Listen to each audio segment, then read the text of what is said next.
जितनी बार ये नक्शा देखते हैं उतने ही उलझते जाते हैं हम। जो हमारी उलझन को सुलझा सकता है उसका मुंह ही नहीं खुल रहा। हमारी मदद करने का उसका इरादा ही नहीं है। क्या करें हम, क्या करें?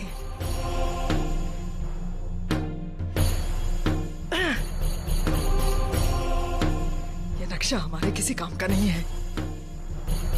जान को आजाब बन गया है ये नक्शा। कितनी उम्मीद बांध के रखी है इस नक्शे के साथ। अगर ये नक्शा समझ में आए तो यही नक्शा हमें एक बड़े खजाने तक पहुंचा सकता है, लेकिन कैसे? कैसे? कामयाबी हम तक पहुंच ही नहीं रही है। पता नहीं क्यों। या अल्लाह,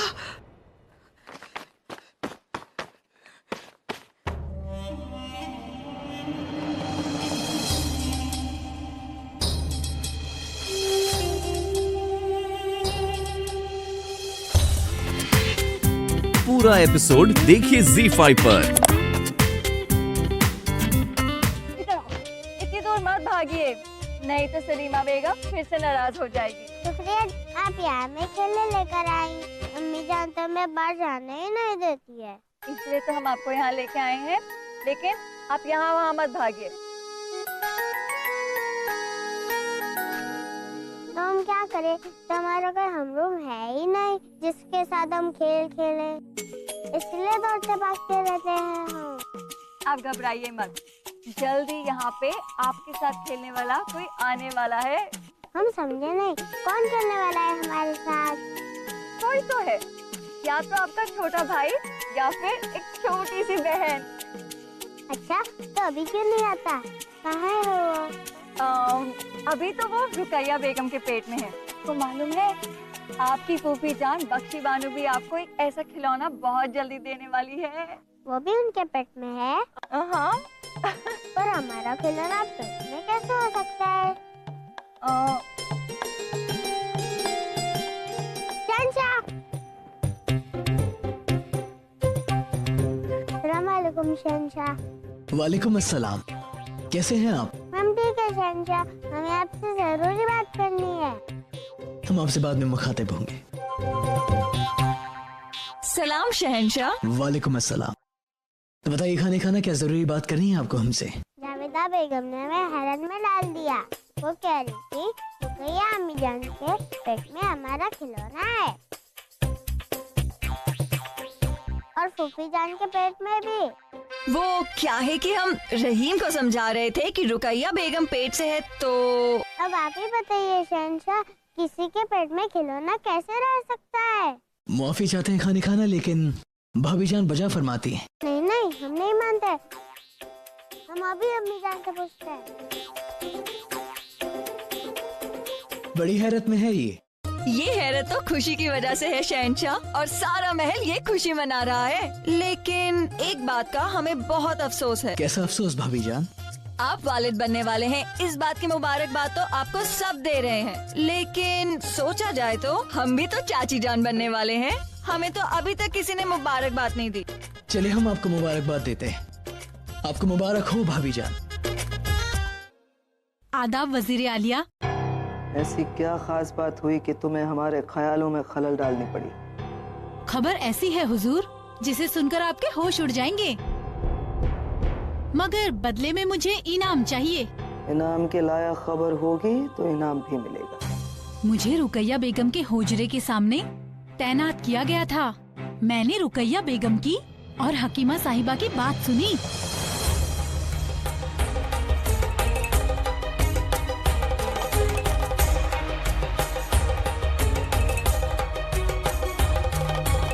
याद रहे, इस बारे में किसी को कानों कान खबर नहीं होनी चाहिए कि हम पेट से नहीं हैं।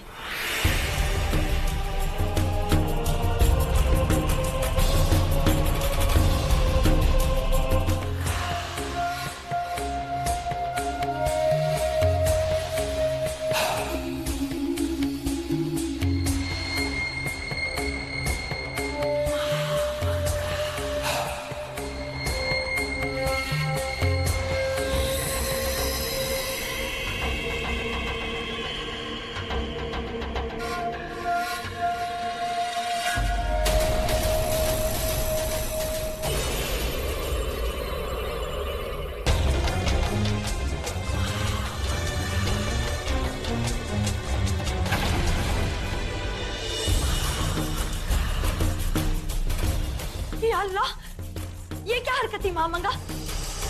अब पागल हो गई है। हम अभी एक बांदी को बुलवाकर शहंशाह को आपकी इस हरकत के बारे में बताते हैं। बेगम रुकैया, हमने ऐसा क्यों किया ये जब आप जानेंगी तो उसके बाद शहंशाह के पास जाने की जहमत नहीं करेंगे आप। महामंगा ये ऐसी हालत में आपको चिल्लाना नहीं चाहिए बेगम रुकैया, बच्चे पर बुरा असर पड़ सकता है। वैसे शायद कोई जानता नहीं है यहाँ कि आपके कोख में ऐसा कोई बच्चा पल ही नहीं रहा है जिस पर आपके चिल्लाने का असर हो जाए, है ना?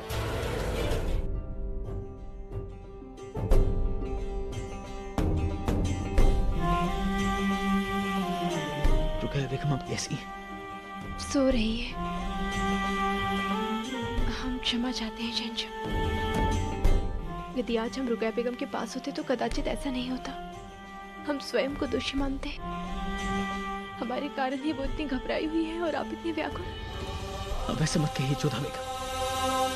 हम बहुत खुश हैं कि आप रुकैया बेगम की देखभाल कर रही हैं। सच कहें, जब उन्होंने आपको अपनी तीमारदारी के लिए कहा था हमें बहुत बुरा लगा था, लेकिन अब हमें समझ में आया कि उनका फैसला सही था, क्योंकि जब तक आप उनके पास रहेंगी हमारा कोई भी दुश्मन कैसी भी गंदी चाल नहीं चल सकता है। आप चिंता मत कीजिए, कुछ बुरा नहीं होगा। लेकिन जोधा बेगम दूध का जला छाछ को भी फूंक मारकर पीता है, सांप का कटा हुआ लकीर देख के भी डर जाता है। हमें आज लगा कि हम रुकैया बेगम को खो देंगे, हमारी होने वाली औलाद को खो देंगे।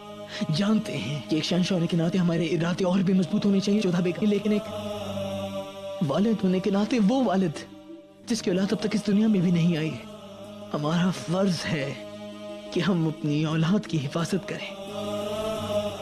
वालिद चाहे जितना भी मजबूत क्यों ना हो जोधा बेगम, बात जब औलाद की आती है तो वो कमजोर हो ही जाता है। अदगा साहब, हरम की हिफाजत के इंतजामात और सख्त कर दिए जाएं।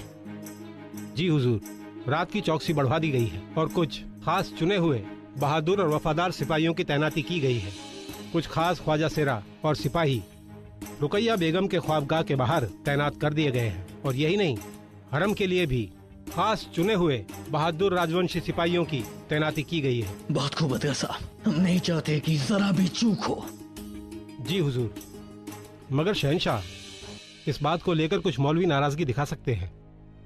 वो नहीं चाहेंगे कि राजवंशी सिपाही हरम के बाहर। ये मजहबी मामला नहीं, ये हमारे होने वाले बच्चे का मामला है, हमारी बेगम की हिफाजत का मामला है। अदगा साहब, उलेमा और मौलवी को समझा दिया जाए कि हरम उनके दायरे में नहीं आता, इसलिए वो इस मामले में दखल ना दे। हुक्म की तामील होगी हुजूर। शहंशाह, पन्ना से भी कुछ खबर आई है।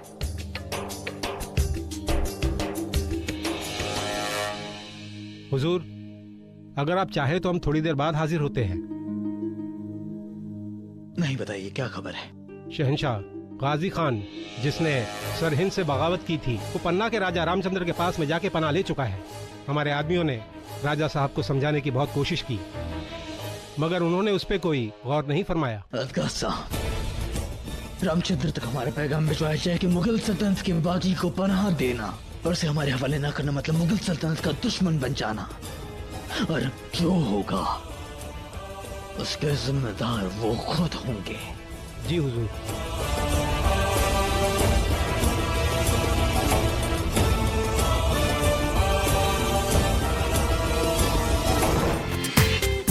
पूरा एपिसोड देखिए ZEE5 पर।